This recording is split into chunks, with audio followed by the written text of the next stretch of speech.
നമസ്കാരം, സഹ്യ ന്യൂസിലേക്ക് സ്വാഗതം. അജു യൂട്യൂബിൽ ചെകുത്താനായി പലതവണ കൈയടിച്ചവരും പക്ഷേ ഇത്തവണ കൈയൊഴിഞ്ഞു.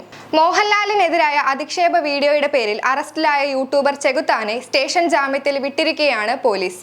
തിരുവല്ലയിലെ വീട്ടിൽ നിന്ന് അറസ്റ്റ് ചെയ്ത ചെകുത്താൻ എന്ന അജു അലക്സിനെ പോലീസ് ഇടപ്പള്ളിയിലെ വീട്ടിലെത്തിച്ച് തെളിവെടുപ്പ് നടത്തിയിരുന്നു. താരസംഘടനയായ അമ്മയുടെ ജനറൽ സെക്രട്ടറി സിദ്ദിഖിന്റെ പരാതിയിലായിരുന്നു പോലീസ് നടപടി. അറസ്റ്റിന് പിന്നാലെ ആരാണ് ചെകുത്താൻ എന്നതാണ് ഇപ്പോൾ സമൂഹ മാധ്യമങ്ങളിലെ പ്രധാന ചർച്ച. പത്തനംതിട്ടക്കാരനായ അജു അലക്സ് എങ്ങനെയാണ് വിവാദ യൂട്യൂബറായ ചെകുത്താനായി മാറിയതെന്ന് നോക്കാം. പത്തനംതിട്ട തിരുവല്ല സ്വദേശിയാണ് അജു അലക്സ്.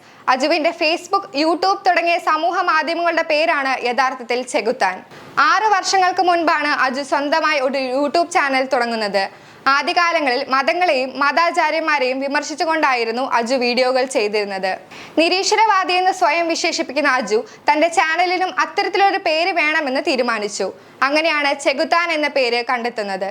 പേര് കേൾക്കുമ്പോഴുള്ള ആകാംക്ഷയും ചാനലിന്റെ ഉള്ളടക്കവും ചെകുത്താന്റെ കാഴ്ചക്കാരെ കൂട്ടി. വിമർശനങ്ങളുടെ മൂർച്ച കൂട്ടാൻ പച്ചയ്ക്ക് തെറി പറഞ്ഞായിരുന്നു ചെകുത്താന്റെ വ്ലോഗുകൾ.